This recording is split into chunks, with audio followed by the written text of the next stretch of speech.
Ahí estamos. Está grabando, ¿no? Sí.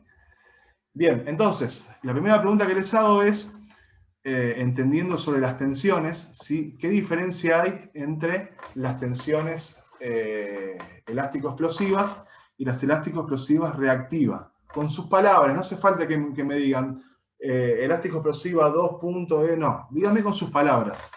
¿Y qué diferencia hay, por ejemplo, con la fuerza explosiva? ¿Qué diferencia hay entre la explosiva, elástico-explosiva y elástico-explosiva reactiva? Los escucho. Puede ser que cuando reactiva es cuando hay como, o sea, por ejemplo, recepciono un salto y tengo que saltar de nuevo.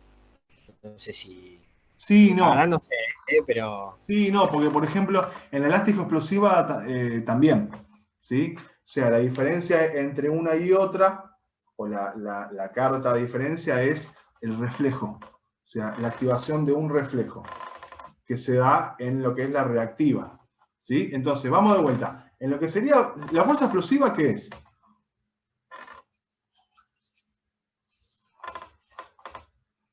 Acuérdense que es la máxima fuerza en el menor un tiempo determinado posible. tiempo.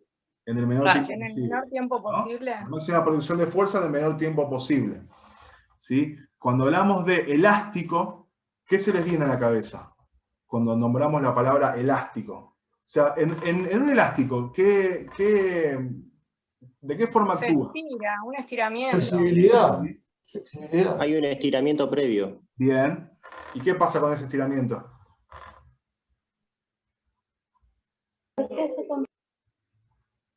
¿Cómo? Genera tensión sobre el elástico. Genera tensión, ¿no? ¿Y qué se acumula en ese estiramiento?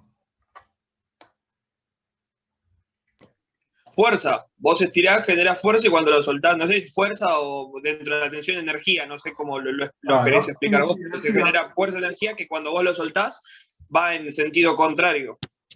Bien, bien. Sí, a ver, lo mismo que hablamos el primer día y que tratamos de decir clase a clase. O sea, si bien tampoco tenemos que hacerlo tan charla de café, pero hay muchos conceptos que ustedes lo saben, ¿sí? Y por querer tratar de meterle la palabra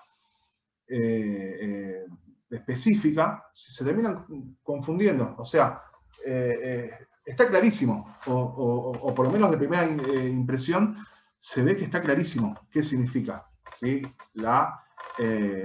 El tipo de tensión elástico-explosiva. ¿Sí? Dijimos que hay un estiramiento, ¿sí? En ese estiramiento se acumula energía o fuerza, ¿sí? Esa fuerza ayuda o contribuye al movimiento, ¿sí? Hace que se pueda aplicar mayor fuerza por unidad de tiempo, ¿sí? O sea, contribuye a lo que es la fuerza explosiva. Y ahí, en ese tipo de tensión, contribuye un ciclo que es el ciclo de estiramiento-acortamiento, ¿sí? O es el SEA. ¿Lo escucharon nombrar el SEA? Sí, sí, sí. Es un ciclo que suma o incluye los tres tipos de contracciones, pero en un orden específico, ¿sí? Entonces, tenemos primero un estiramiento, después un freno, o sea, un isométrico explosivo, porque tengo que frenar de golpe, y después un concéntrico. ¿Está bien? ¿Hasta ahí estamos? ¿Sí? El SEA está incluido dentro de lo que es el tipo de tensión elástico-explosiva, ¿sí? Se da en ese orden. Que esto se da bastante en el deporte, ¿o no? Este tipo de gestos. ¿Sí? Sí, sí. Sí, sí, sí. Bien, entonces, cuando hablamos de tensiones elástico-explosiva reactiva, ¿sí? A esta misma secuencia de SEA y de orden, ¿sí? de contracciones, se le suma lo que es el reflejo de estiramiento o reflejo miotático. ¿Alguien lo escuchó nombrar? Sí. ¿Sí? ¿Qué te hace pensar o recordar ese tipo de reflejo? Evita que el músculo se sobreextienda, ¿no? O sea, como que lo regula. ¿Puede ser? Eso era. Es un reflejo que en respuesta a un estiramiento brusco, ¿sí? O vamos a decirle seco, un estiramiento en seco, ¿sí? Responde con una contracción. Eso se da puntualmente en lo que son los usos musculares, ¿sí? Que se encuentran incluidos en todo el paquete muscular, ¿sí? Entonces, esos receptores ante el estiramiento muscular, ¿sí? Si están fortalecidos, ojo, o sea, esto no es siempre igual, ¿sí? En la medida que uno esté más entrenado a nivel reactivo o pliométrico y de fuerza, o sea, es un todo, digamos que el umbral de estimulación baja considerablemente, ¿sí? y al más mínimo estiramiento responde con una contracción. Ese sería el mecanismo de fortalecimiento, ¿sí? A su vez, esto es contribuido por el órgano teminoso de Golgi. Pero ya vamos a llegar ahí, ¿sí? Yo quería que más o menos entendamos cuál es la diferencia entre una y otra, ¿sí? El tipo de tensión elástico-explosiva reactiva es similar a la anterior, pero se le suma, ¿sí? Se le suma este reflejo de estiramiento. Entonces nos da la pauta que para que actúe este reflejo de estiramiento tenemos que dar un estiramiento brusco. Y ahí nos va dando de la pauta de qué tipos de ejercicios nos puede llegar a servir para trabajar este tipo de tensión. ¿Sí? En líneas, bueno, dentro de lo que es estos dos tipos de tensión está incluido lo que es la pliometría. Después vamos a ver, como les dije antes, que según algunos autores, pliometría es algo bien puntual, ¿sí? Pero después, como ya está tan replicado y tan repetido, ¿sí? Se toma como, pliometría como un todo, ¿sí? Como los dos tipos de tensiones, ¿sí? Después vamos a ver que lo que determina qué es pliométrico y qué no es el tipo de tiempo de contacto que hay en el suelo, ¿sí? Y todo lo que eso necesita. O sea, cuáles son los requerimientos para que haya poco tiempo de contacto en el suelo, ¿sí? Pero ¿para qué quiero hacer pliometría? Y se las uno con la de abajo. ¿Qué beneficios tiene en el deporte hacer pliometría? Piénsenlo. ¿Para qué yo quisiera hacer pliometría?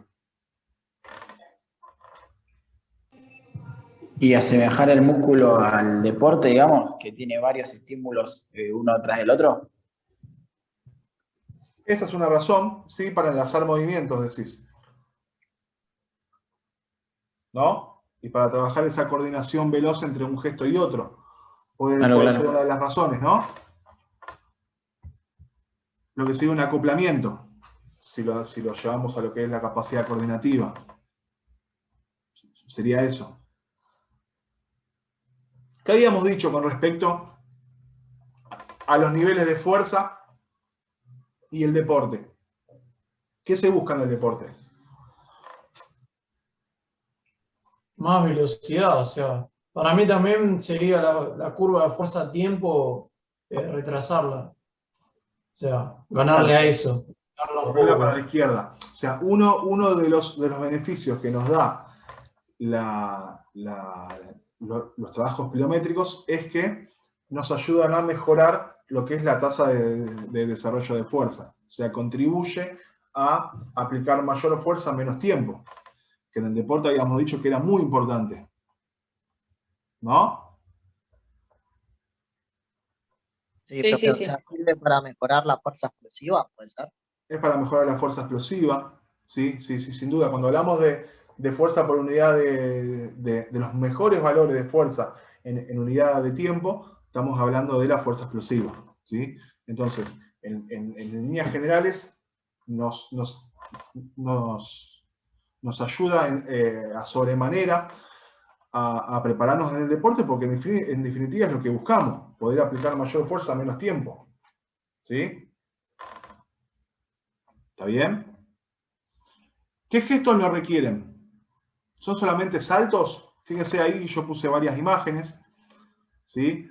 De varios deportistas. Tenés a una chica haciendo un segundo tiempo de tijera, tenemos un golpeo en boxeo, tenemos un lanzamiento, ¿sí? Tenemos un lanzamiento de bala, tenemos a Jordan saltando un poquito, ¿sí? Fíjense que todos los gestos se inician desde un estiramiento previo.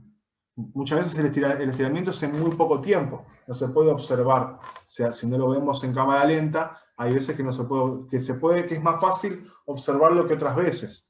¿Sí? Pero como verán, en todos los gestos hay un estiramiento previo. Quizá en el que mejor se puede ver es en lo que sería el segundo tiempo en tijera, que se puede ver que hay una flexión, ¿sí? Donde los músculos agonistas se estiran, y después hay una contracción, ¿sí? Para meterse abajo de la barra. ¿Se ve? Ahí se ve bien, bien clarito que hay un estiramiento. ¿Sí? Ahí se da un SEA. En el salto también se da, por supuesto, ¿sí? Tenemos que tomar impulso antes de saltar. Ahí también se da el SEA. ¿Sí? Hay saltos que cambian un poquito esto. ¿Sí? Por eso también cuando hablamos de ejercicios de saltabilidad para la evaluación, vamos a ver que tenemos ejercicios explosivos, concéntrico puro, como un squat jump, capaz que lo habrán visto ya en diagnóstico. ¿Sí? Después tenemos un ejercicio o un tipo de ejercicio que lo vamos a ver igual esto, quédense tranquilos y tranquila. Después tenemos lo que es un ejercicio, un salto con contramovimiento, ¿sí? Que ahí tenés un tipo de tensión elástico explosiva. ¿Sí? Se arranca desde erguido o erguida, se produce una flexo-extensión y un salto. ¿Sí? Y después tenés el drop jump, ¿sí? Que es un ejercicio netamente pliométrico. ¿Sí? Es el ejercicio de pliometría por excelencia. ¿Sí? Ahí nos dejamos caer y se arranca la secuencia con un estiramiento, un frenado brusco y un impulso. ¿Está bien? ¿Hasta ahí vamos? Che, avísenme con el tiempo porque no me apareció ningún cartelito. No sé, ¿queda tiempo? Sí, no dice nada, Marian. Igual acordate que abriste después. Claro, cerré y abrí, es verdad. Bien, vamos a seguir. Che, tengo este cartelito que me está... No sé cómo sacarlo. Ahí lo puse abajo. No podía ver nada. Bien, entonces, bueno, hablamos de reactivo como algo positivo, ¿sí? Y como algo fundamental en lo que son los ejercicios pliométricos. ¿Está bien? Entonces, ¿qué necesitamos para ser más reactivos? ¿Qué necesitamos? ¿Sí? Y ahí tenemos dos cuestiones a nivel muscular, ¿sí? y a nivel de tejido blando. ¿Sí? Y el primer punto es stiffness muscular, ¿sí? O rigidez muscular. ¿Qué les hace pensar cuando hablamos de rigidez?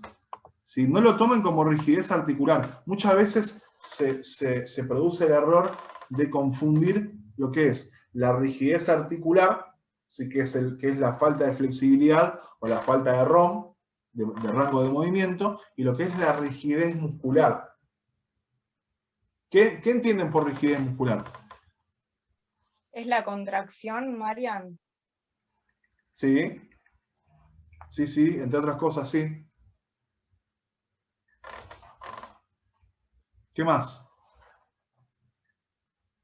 Fíjense que ahí quizás les puede ayudar el dibujito que tienen a la derecha arriba. ¿Sí? Ahí se grafica un poquito lo que sería la rigidez muscular o el stiffness. Creo que en fisio lo ven como el tono muscular, ¿no? Puede ser. Puede ser. ¿Lo nombraron así? ¿Lo vieron como tono muscular? Sí, creo que como tono muscular me suena más que rigidez muscular. Es como para darle la atención necesaria al músculo en actividades cotidianas y más en el deporte. Creo que era eso. Claro. Bueno, pensémoslo como lo pensamos antes con el elástico. ¿Sí? En la medida que el elástico se engrose más, ¿sí? tenga mayor engrosamiento y mayor resistencia o ponga ese estiramiento, mayor energía absorbe y mayor energía devuelve una vez suelto. ¿Esto es cierto o no? Bien, entonces lo que uno busca a nivel muscular para empezar a trabajar, o uno de los primeros pasos, en realidad, para empezar a trabajar lo que es la pliometría, es concientizar y trabajar esta cuestión de la rigidez muscular, que muchas veces es por falta de control motor, ¿sí? O sea, es falta de intención de recibir o de absorber un impacto con los músculos tensionados, ¿sí? Por eso, por ejemplo, cuando se hace un drop, adelantándonos un poco, se le pide que las articulaciones de los miembros inferiores no estén ni totalmente extendidos para que no amortigue todo el impacto en las articulaciones, ni tampoco flexionadas por demás, ¿sí? Tiene que haber una semiflexión, los músculos, ¿sí? Tienen que estar, sobre todo al contacto en el suelo, tienen que estar tensos, ¿sí? Ahí quizás o empieza a tener un poquito más de sentido, sobre todo en los inicios, no siempre, pero en los inicios y quizás en edades tempranas, ahí me tiro el cartelito, y en edades tempranas, trabajar descalzas. ¿Sí? De esta forma empezamos a trabajar sobre lo que es el arco plantar, ¿sí? Y esta rigidez, porque es el primer contacto en el suelo. Tengan en cuenta eso, que ese arco plantar es el primer contacto en el suelo y es donde tiene que estar rígido, ¿sí? Para poder absorber la energía, ¿sí? Y que no haya fugas. O sea, si el arco se vence, acuérdense que la energía se empieza a fugar por todos lados y empiezan a haber desbalances. ¿Está bien? ¿Se va entendiendo este concepto? ¿Sería como una contracción isométrica? Claro, es una especie de contracción isométrica, sí. Sí. Entonces, ¿cómo lo empezamos a trabajar esto? Mediante las caídas, los frenos, ¿sí? Esto que habrán visto en los videos que les pasé, ¿sí? Y también se puede trabajar haciéndolo descalzo, para tomar conciencia de la contracción del arco plantar en la recepción de los saltos. O sea que podemos trabajarlo de dos formas. Mediante los frenados, ¿sí? Con todas sus variantes, y mediante saltos de bajo impacto, ¿sí? o de poco impacto, desde descalzo o desde descalzas. ¿Está bien? Bien, seguimos avanzando. Se necesita tener elevados niveles de fuerza relativa, ¿sí? Esto tiene que ver puntualmente con los aspectos neurales, coordinación intermuscular, reclutamiento, sincronización, frecuencia de disparo, todo esto que se va trabajando sí desde el punto de vista de la fuerza. Por eso la pliometría se empieza a trabajar desde elevar los niveles de fuerza, trabajar toda esta rigidez muscular mediante los frenos y los saltos de bajo impacto, y en la medida que va mejorando todo en conjunto, vamos aumentando la intensidad en la caída o la intensidad en los saltos. Sí, pero los saltos se inician desde la caída y desde ponerse fuerte. ¿Sí? ¿Me van siguiendo? Dentro de los niveles de fuerza, van a ver que Yuri Vergoyanski propone 2.0. ¿Sí? Pero con la salvedad de que él hace hincapié en lo que es el alto rendimiento. Por eso, cuando arranca el libro Superentrenamiento, avisa, ¿sí? que es un libro que está pensado o está hecho para la maestría deportiva. No está hecho para el deportista de nivel intermedio y bajo. ¿Sí? Él piensa en lo que es el alto rendimiento y él viene de trabajar, para que tengan una idea, en los deportes de tiempo y marca, en saltabilidad, en salto triple, salto en largo, ¿sí? En ese tipo de deporte, que se imaginan el nivel de fuerza que tienen para poder saltar. ¿Sí? Bueno, él propone un nivel de fuerza relativa de 2.0. Es un poco excesivo, ¿sí? Sobre todo para deportistas que no tienen el tiempo, porque para que tengan una idea, para llegar a un nivel de 2.0, que es levantar en sentadilla, por ejemplo, el doble de su peso, se necesita de mucho tiempo de trabajo y de organizar las cargas bien, de no lesionarse, ¿sí? O sea, lleva mucho tiempo, no es fácil. Pero bueno, él propone esos valores. Yo después pongo aparte, o ahí al lado, apoyándome en otros autores y un poquito también en experiencia previa, en experiencia personal, ¿sí? En el aspecto empírico, los que llamo valores terrenales, ¿sí? Valores un poquito más cercanos. Entonces, por ejemplo, tenemos un 1.5, 1.7 de sentadilla, de squat, ¿sí? SQ, ¿lo ven ahí? Sí, que es levantar mi peso y la mitad de mi peso, ¿sí? ¿Está bien? Si yo peso 60 kilos, bueno, con 90 kilos de sentadilla son unos buenos valores de fuerza, ¿sí? Son aceptables, están bien. Lo mismo para peso muerto, ¿sí? Mi peso y la mitad de mi peso. Y en banco plano, nombro esos tres porque son los tres básicos, ¿sí? Y en banco plano 1.2, 1.5. Si 1.2 está bien, es aceptable también. ¿Está bien? Otro de los... ¿Sí? ¿Alguien habló? Flashé.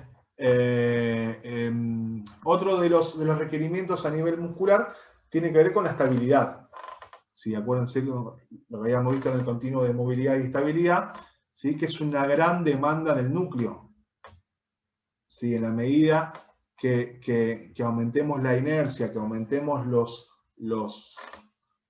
las intensidades, la demanda del núcleo de que esa energía pase limpia va a ser cada vez mayor, ¿sí? Con lo cual es fundamental, si nosotros pretendemos hacer un drop jump a intensidad media alta, que el núcleo ni se mueva, ¿sí? Si tenemos problemas en lo que es el núcleo, y no vamos a poder trabajar intensidades medias altas. Ahora, ¿cómo se resuelve eso? Con el punto anterior. Con el punto anterior. Profe. Sí. ¿Y hay alguna manera buena que funcione quizá de igual manera de entrenar la pliometría que no sea con drop jumps? Es que en realidad se va trabajando previo a eso.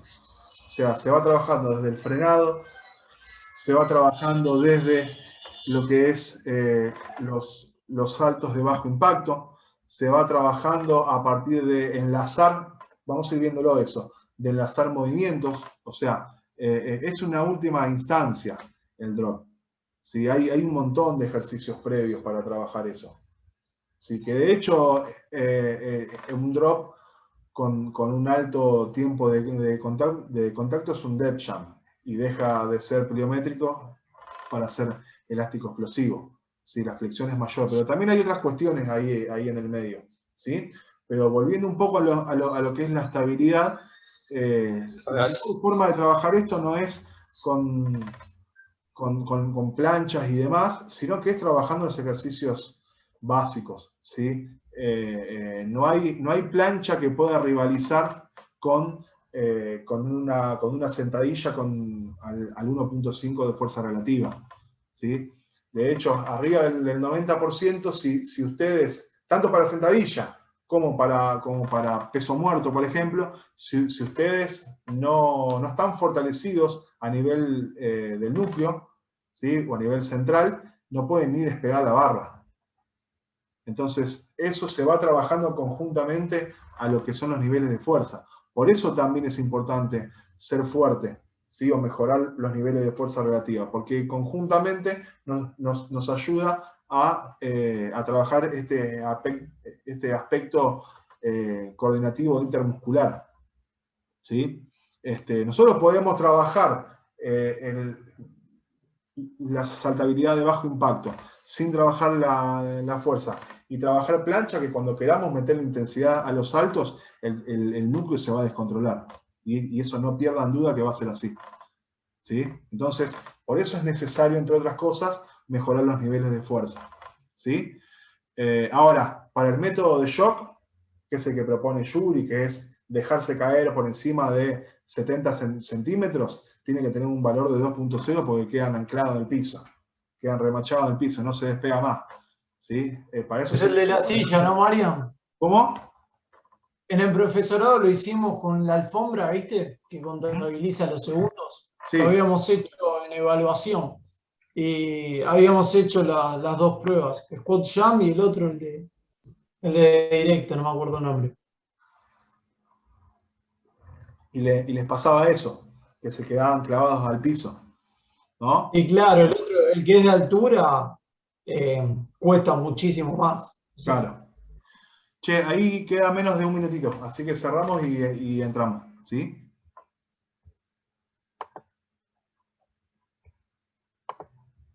Grabo. Ahí estamos. Bien, tenemos media horita, así que vamos a darle hasta donde lleguemos. Y listo. Le pegamos la clase que estábamos acá. Sí, bien, estábamos en lo que era, bueno, terminamos con la estabilidad central y pasamos a lo que es a nivel de tejido blando, ¿sí? Bien. Cuando hablamos de a nivel tejido blando, cuando hablamos a nivel de muscular, estamos hablando fundamentalmente de adaptaciones a nivel funcional. También hay estructural que vienen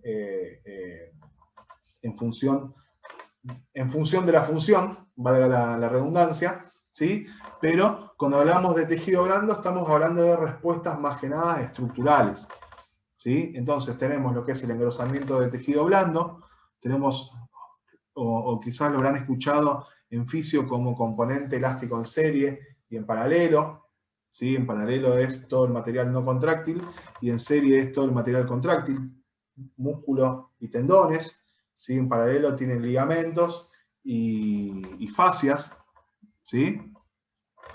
Después tenemos lo que es el órgano tendinoso de Golgi y el uso muscular, que los nombro en dos puntos distintos, pero van en coordinación. O sea, ahí hay una coordinación que tiene que ver con el nivel o a nivel propioceptivo, ¿sí? En la medida que uno se va poniendo más fuerte, sobre todo en los primeros momentos que uno se va poniendo más fuerte, ida y vuelta entre órgano tendinoso de Golgi y uso muscular se va perfeccionando, ¿sí? Entonces, a niveles bajos de fuerza, en el órgano tendinoso de Golgi, que lo que hace es brindar información acerca del grado de tensión que sufre el tendón al ser estirado, ¿sí? Esta información hace que, si no está fortalecido, no se termine de relajar el músculo agonista del ejercicio que estamos haciendo, ¿sí? Entonces, por ejemplo, si vamos a hacer un salto, vemos que el isquiosural, entre otros músculos, no está relajado en el momento de impulso. ¿Me van siguiendo? Para que el impulso o el movimiento sea más fluido, el músculo antagonista se tiene que relajar, se tiene que inhibir, ¿sí? ¿Hasta ahí vamos? En la medida que uno se va poniendo más fuerte, va viendo que el músculo antagonista se va relajando, le va dando paso al músculo agonista para que se contraiga de manera más fluida, más eficaz, ¿sí? El movimiento es más eficiente, se gasta menos energía, ¿sí? Y terminamos hablando de resistencia cuando ni estábamos metiéndonos, nos metimos en el juego también, ¿sí? Ven cómo hablamos de la resistencia sin hablar de la resistencia, como hacen ahí con los memes, ¿no? Hablame de esto sin decirme. ¿Sí?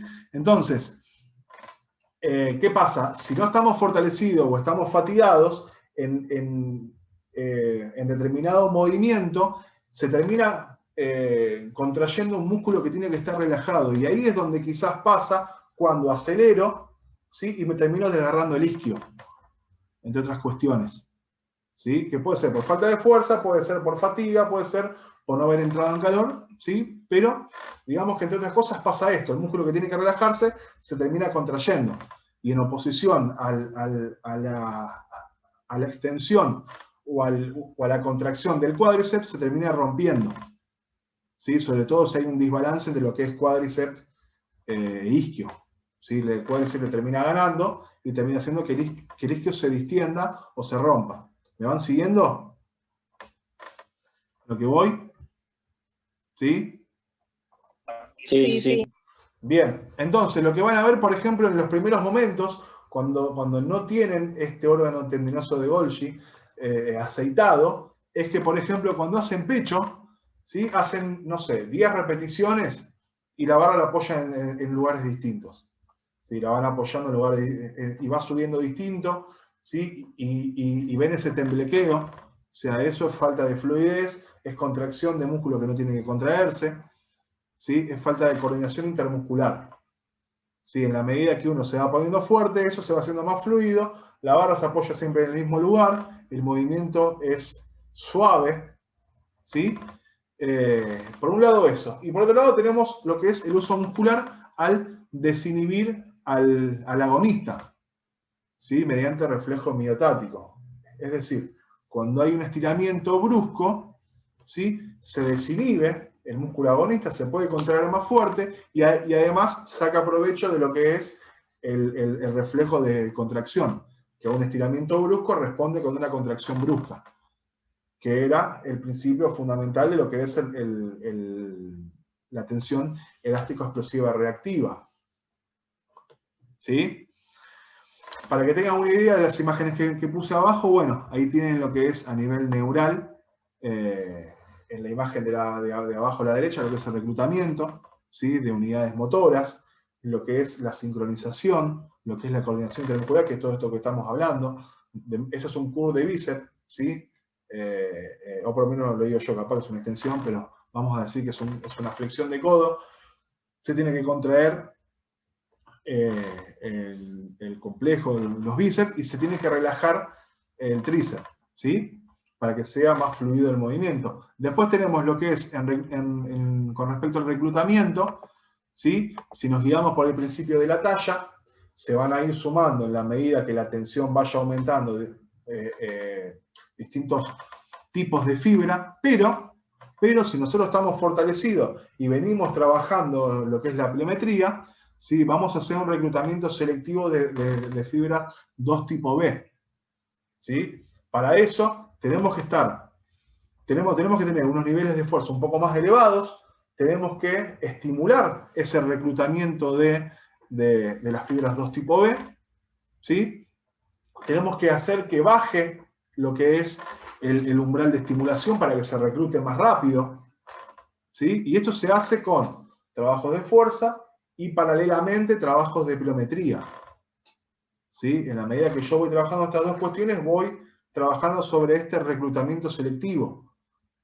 ¿Está bien? ¿Me van siguiendo?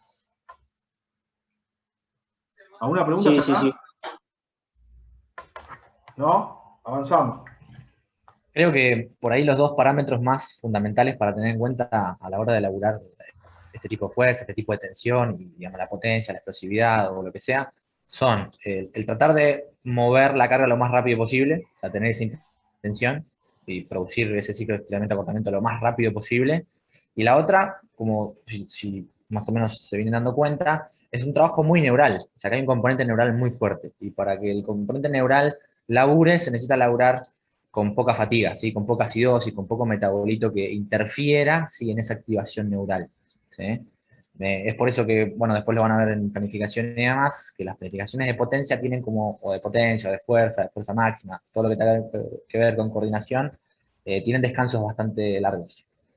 Sí, totalmente. En lo que respecta a la velocidad de movimiento y el deporte en sí, en deportes, perdón, que requieran altos niveles de velocidad, la fatiga hay que mantenerla lo más alejada posible. O sea, no hay que trabajar en presencia de fatiga.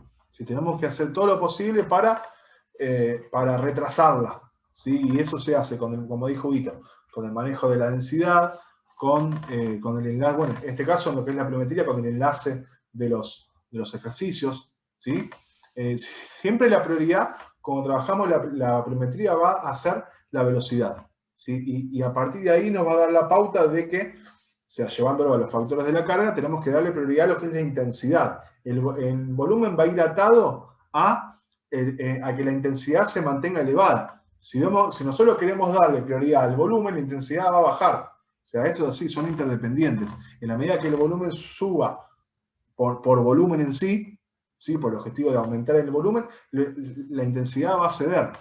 Y lo que nosotros no tenemos que permitir cuando trabajamos la pliometría es que la intensidad baje. De hecho, autores como Vadillo dan la pauta de que los trabajos de velocidad, los trabajos de potencia, llámese pliometría, desplazamientos en 15, 20, 30 metros, etcétera, etcétera, en cuanto se vea visiblemente que hay una pérdida, una merma de la velocidad, se corta el entrenamiento y se acabó la historia. Nos vemos mañana. ¿Sí? No es que sigo haciendo, no, pero te faltan 4 series porque yo había planificado, no. Si no está pudiendo cumplir con los parámetros mínimos de velocidad que exige la manifestación y el tipo de trabajo que estamos haciendo, tenemos que cortar el trabajo. Y se acabó la historia. ¿Sí? Necesito que entiendan esto porque es fundamental. Es fundamental. Bien, vamos con lo que es pliometría. Antes que nada, o sea, antes de hablar de lo que es dosificación y demás y toda la bola, yo pongo por delante lo que son los cuidados. ¿Sí? Y pongo ahí enunciado que dice que no tenemos que perder de vista que el sujeto que entrenamos tiene otras obligaciones que cumplir. Sobre todo si nosotros no trabajamos en lo que es el alto rendimiento deportivo. O sea, nosotros tenemos que entender que el sujeto después tiene una vida, tiene hijos, hijas, tiene que trabajar, tiene que hacer un montón de cosas, aparte de todo lo que le pongamos a hacer nosotros. Por un lado eso. Y por otro lado, en el segundo punto, que dice establecer cuáles son los costos-beneficios a la hora de seleccionar ejercicios, ¿sí? Contenidos o medios. ¿Sí? Ahí pongo el dibujito de la balanza. ¿Por qué pongo esto? Porque nosotros cuando planteamos un ejercicio, ¿sí? También estamos planteando, o mejor dicho, estamos poniendo en la balanza lo que es la mejora, ¿sí? Que puede llegar a producirle y el grado o las posibilidades de que se lesione.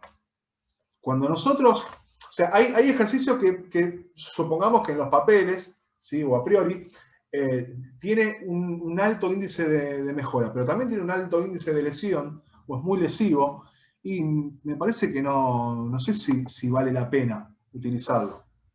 ¿Sí? Cuando ya corre riesgo la salud del sujeto en pos de la mejora del rendimiento, me parece que no va. Sobre todo si volvemos a lo mismo, no es alto rendimiento esto. ¿Sí? Lo primero que tenemos que conseguir en la preparación física, que no es alto rendimiento, es que esté adentro de la cancha, o donde sea. Después vemos si puede mejorar, pero primero no te lesiones. ¿Sí? Yo por lo menos soy muy cuidadoso con eso. Lo primero que veo es, a ver, si por ejemplo, no sé, doy pliometría, es ver la superficie del piso, ver si resbala o no resbala, paso el pie, miro a ver qué hay, si no hay elementos en el piso. O sea, son boludeces, pero no. Porque vos tenés haciendo a alguien pliometría y tiene al lado discos, mancuernas, elementos que los puede pisar y se puede fracturar el tobillo y los deja fuera de la cancha. Entonces, esas cosas a nosotros no se nos puede escapar. O sea, primero tengamos en cuenta esto y después vemos la dosificación y todo el resto. ¿Sí? Primero la salud. Entonces, cuando nosotros proponemos un ejercicio, tratamos de buscar el punto intermedio entre que mejore y que no se me lastime. ¿Sí? No es que porque hago un drop jump, bueno, listo, hacemos un drop jump con 3 saltos más enlazados y con una sobrecarga encima. ¿Y para qué? Si se puede llegar a lesionar. ¿Para qué? ¿Sí? Bien, hay otras cuestiones también a considerar. Una, por ejemplo, son las edades. ¿Qué consideraciones hay para tener en cuenta con las edades? Díganme con sus palabras, con lo que se le venga a la cabeza. ¿Por qué tendríamos que tener en cuenta la edad? ¿Y si son muy chicos el tema de las articulaciones? ¿Cómo? Dale, Jairo, estaba hablando. Ah, ok. Que si son muy chicos el tema de las articulaciones. Sí. Se está formando todavía el cartílago. Entonces, hasta los 12 años creo que es el problema de que el cartílago, si sufre impacto, se lesiona. Claro. ¿Se puede trabajar la saltabilidad igual? Sí. Sí, totalmente. Sí. Bien. entre otras cuestiones, ¿sí?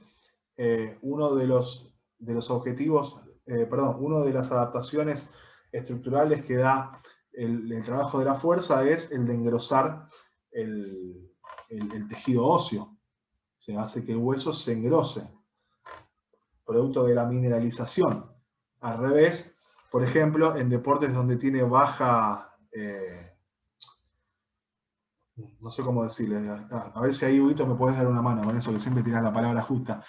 Los que trabajan con baja gravedad en el agua, por ejemplo, tienen por debajo el nivel mineral óseo con respecto a un levantador o un saltador.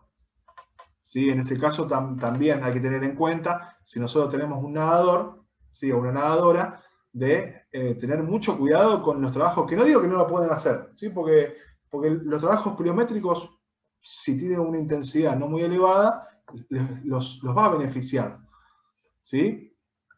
Pero hay que tener mucho cuidado con ese tipo de cuestiones, sobre todo en el volumen. Piensen que las cargas axiales sobre los huesos, o sea, las cargas que atraviesan, digamos, los ejes de los huesos, son las que tienden a aumentar la densidad ósea, especialmente de la diáfisis y del centro del hueso. Entonces, por eso justo lo que decía Marian de los levantadores y de su densidad ósea y de su capacidad, ¿sí? Para resistir. Lo cual es una teoría que va en contra del famoso mito de que las pesas, digamos, achican a las personas, o las dejan enanas. Piensen que el crecimiento siempre sea de adentro para afuera, del centro hacia afuera, ¿sí? Entonces, cuando uno desarrolla una buena densidad en el centro, en la diáfisis de los huesos, estimula el crecimiento. No es que van a crecer más, pero claramente no los van a dejar petizos. Totalmente. Gracias, Huguito, por el aporte. Bien, y lo mismo pasa si trabajamos con edades avanzadas, ¿sí? Que también se aumenta todo ese mecanismo de pérdida o de desmineralización óseo, ¿sí? De los huesos. El peso corporal, ¿qué consideraciones hay que tener también?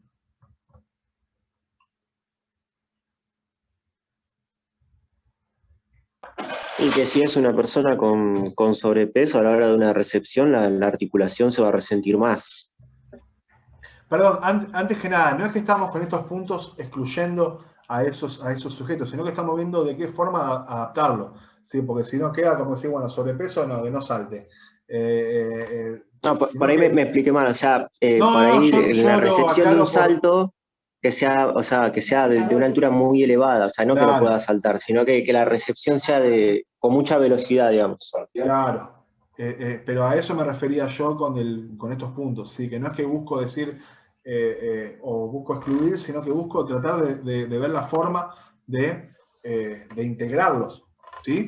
Entonces, hay que tener en cuenta el volumen, hay que tener en cuenta la superficie, hay que tener en cuenta las pausas, ¿sí? Hay que tener en cuenta el nivel de intensidad al que queremos trabajar, ¿sí? Si hay un sobrepeso. Sobrepeso que estamos hablando, podemos decir, o podemos incluir lo que sería un sujeto que es obeso, por ejemplo, o que tiene sobrepeso, como también podemos decir un levantador de pesas, de categoría súper, o un boxeador peso pesado. O sea, también estamos hablando de peso elevado. Y en eso también tenemos que tener cuidado, ¿sí? No es lo mismo programar un trabajo de saltabilidad, ¿sí? O de pliometría para un peso pesado, en boxeo, por ejemplo, que es el deporte que me vengo manejando ahora, que para un ligero. ¿Sí? No es lo mismo. ¿Sí? Ahora, no significa que los dos lo pueden trabajar, pero hay cosas que hay que tener en cuenta. ¿Sí? Lesiones anteriores, si las hay, también es fundamental, ¿sí? Saberlas. Hay lesiones que son totalmente condicionantes, ¿sí? Dominancias, van a ver que en los saltos hay dominancias, ¿sí? De cadera o de rodilla, o sea, hay sujetos que tienen mayor flexión de lo que es la cadera y muy poca de las rodillas. Hay sujetos que saltan casi sin flexión de cadera, porque no saben hacer la bisagra, ¿sí? Entonces saltan con el tronco totalmente recto.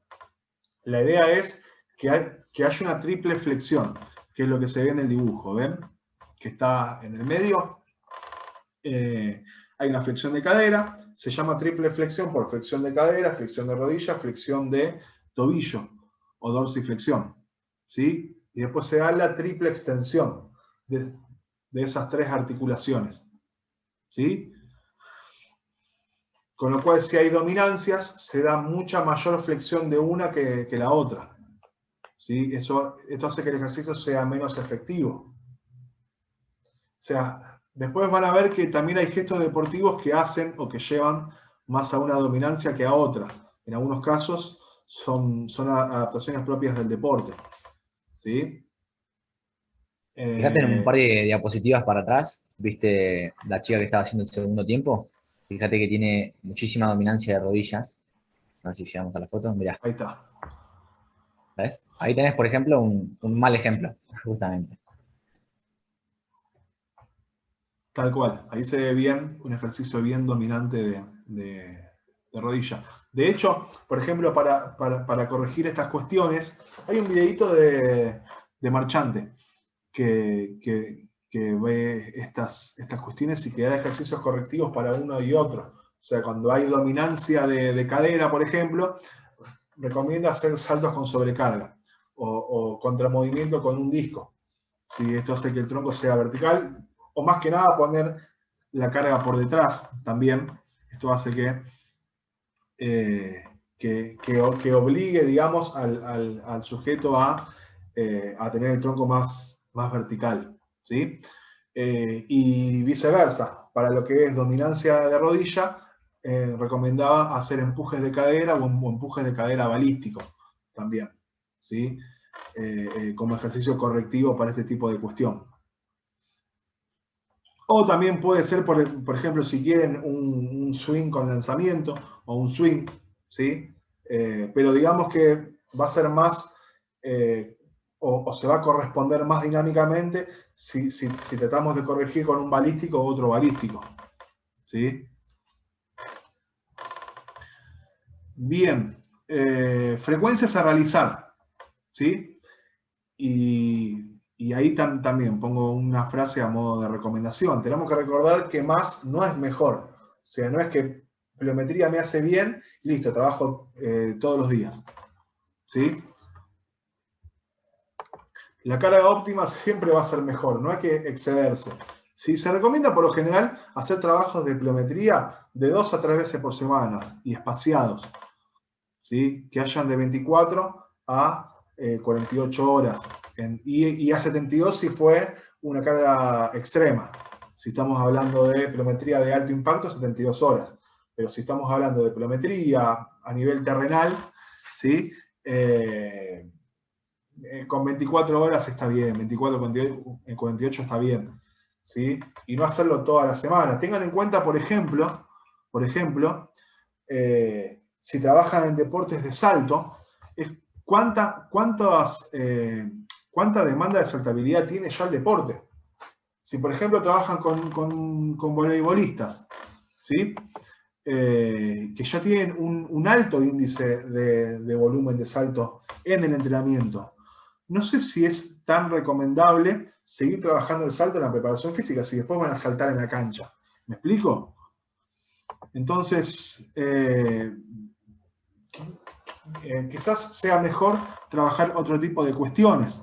Ahora, si ustedes trabajan como Pablo Añón en las Panteras 5 o 6 veces por semana, y bueno, 2 veces por semana podemos meter un poco de saltabilidad. Ahora, volvemos a lo mismo, vamos a lo terrenal. Si trabajamos 3 veces por semana, 2 veces por semana, y aparte hacen pelota, ponerle que 1 o 2 veces más, o juegan partido, y lo más recomendable va a ser atacar otro tipo de cuestiones, si ya hay un volumen excesivo de salto. ¿Sí? No estaba mal. O sea, tiene que sacarse un poquito de esa... y yo también, al principio tenía ese pensamiento de que, no sé, el deporte tiene requerimientos de salto, listo, saltamos toda la semana. O el deporte tiene requerimiento de rotación, listo, hacemos rotación toda la semana. Sí, me parece que también es para tener en cuenta en deportes que ya tienen un volumen excesivo. ¿sí? O se puede trabajar, como vieron antes, se puede trabajar la pliometría desde otro punto sin hablar de pliometría. ¿Sí? Hacemos jueguitos de hablarme de pliometría sin nombrarme saltos. ¿Sí?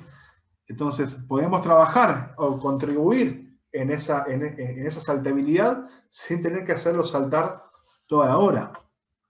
¿Sí? ¿Me van siguiendo lo que voy? Sí, Marian, como decías antes, de los frenos y arranques, que explicaba Hugo. Tal cual. El ejemplo que dio, claro. Y por último tenemos lo que son las superficies, ¿sí? Tenemos superficies de mayor o menor impacto, ¿sí? Tenemos césped, tenemos pisos de goma, ¿sí?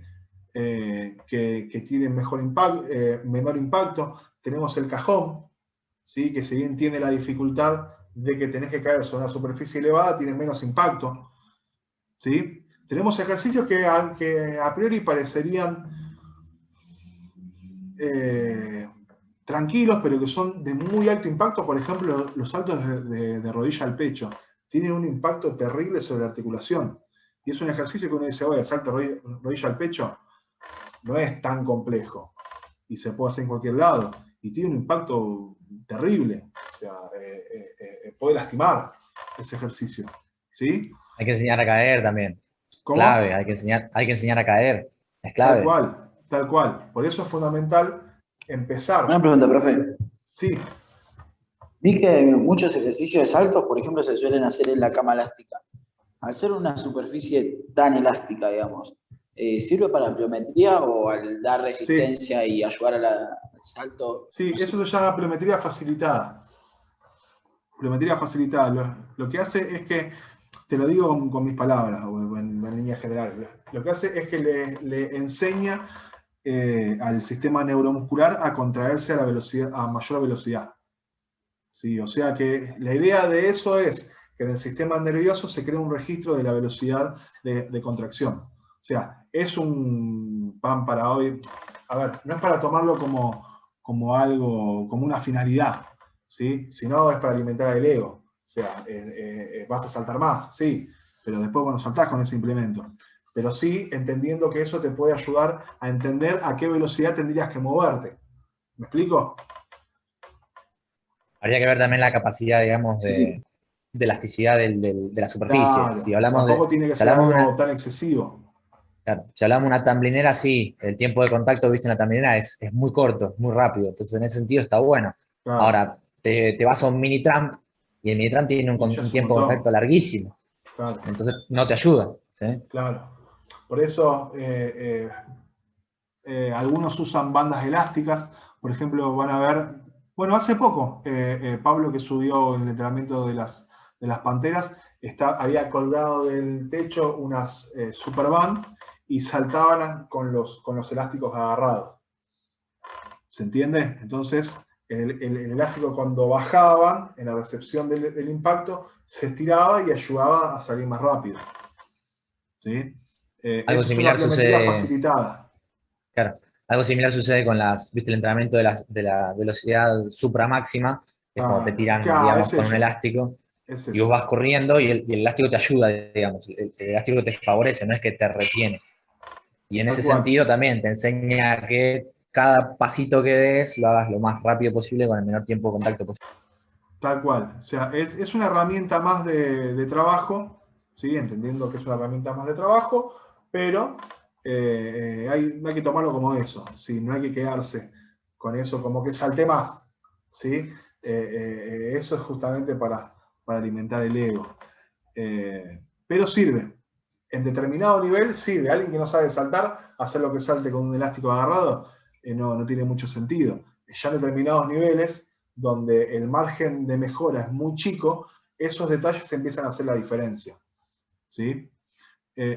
Mismo, bueno, yo el año pasado, el anterior, empecé a usar el elástico para hacer banco.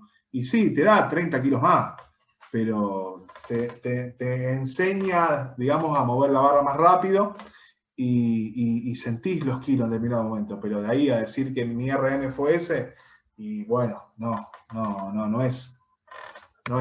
¿Sí? Bien, y después las superficies de mayor impacto, que son el cemento y la baldosa, ¿sí? Si no se dispone ni de césped ni de piso de goma, tenemos que entender que es un condicionante, ¿sí? ¿Podemos trabajar pliometría? Sí, podemos trabajar pliometría, ¿sí? Pero tengamos en cuenta que no podremos hacer el mismo volumen que haríamos si estaríamos trabajando en césped o piso de goma. O sea, son cosas que parecen que no, pero te condicionan a la hora de dosificar. ¿Sí? O sea, a la hora de agarrar el papelito y anotar cuántas series, repeticiones, todas estas cosas te van sacando. O sea, son como pequeños impuestos al entrenamiento. ¿Sí? Bien. Y con esto ya terminamos esta primera parte, supongamos. ¿Sí? Vamos a decirle primera parte. Nos quedarían un par de diapositivas. No sé cuántas hice hoy. A ver. 4, bueno, quedan 4. Terminaste re bien, Marian, ¿eh? ¿Cómo? El clock, terminaste re bien. Sí, justo. Así que bueno, nos quedarían 4 más para el viernes que viene. Después díganme si la otra nos quedaría, que es un temazo, ¿sí? Para cerrar este primer cuatrimestre. Métodos del entrenamiento de la fuerza. Sí, métodos del entrenamiento de la fuerza. Es un popurrí. Y también hay control de la carga. Así que va a dar para hacerlo en dos viernes. Sí, ahí tienen, bueno, lo que es RP, carácter de esfuerzo, un RM. Voy a ver si la segunda mitad del año, cuando vayamos y veamos los básicos, si vemos el encoder, si vemos un poquito de velocidad de ejecución, por lo menos para que vean más o menos cómo es. Voy a armar con Fede un análisis rápido entre la diferencia de velocidad de ejecución entre un básico, un secuencial y un balístico. Así que también va a estar bueno eso, después se los voy a pasar. Y nada más. Bueno, no los molesto más. 2:30 en punto. ¿Puedo hacer una última pregunta, profe? Dale, para que se va a cerrar. Volvamos y preguntámelo ahí. ¿Sí? Dale. Igual es una pregunta cortada. Dale.